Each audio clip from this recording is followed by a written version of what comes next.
Hello guys, welcome to the video. My name is Milind and in this video we are going to learn what are Python modules and how to use them. I will try my best to explain this topic as good as possible without wasting much of your time. So let's start the video. Let's say that you are writing a program in which you have to use the formula pi r square multiple times.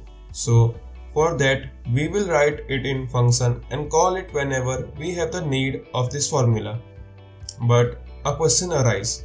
What if we need to use multiple functions, like for example, you are making a scientific calculator in which you have to use multiple mathematical formula multiple times.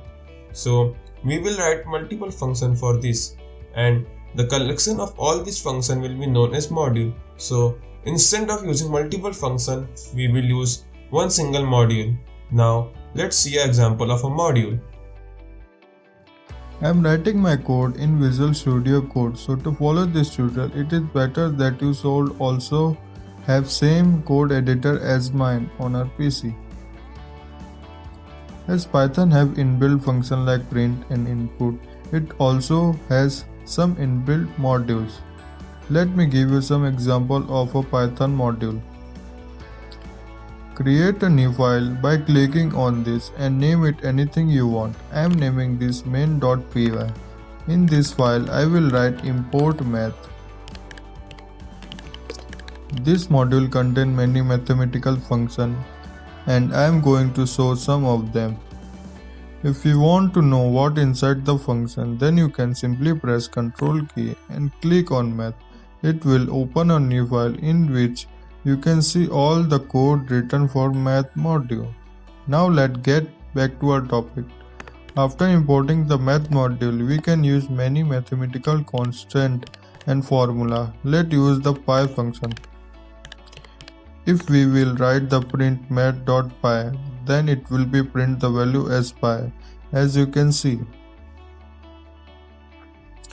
Now let's use the sign function to get the value of pi.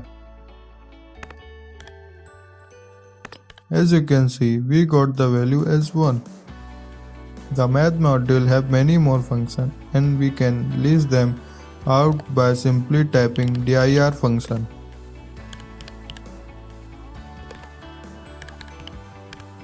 As you can see, the function of inbuilt module are listed out and we can use any of them just by importing math module. Now let's see how to install an external module. To install an external module, you simply have to write pip install and name of the module. For example, I am installing Django, so I will write in terminal pip install Django and it will get installed in my PC. You can simply install any of the module by searching its name on the internet.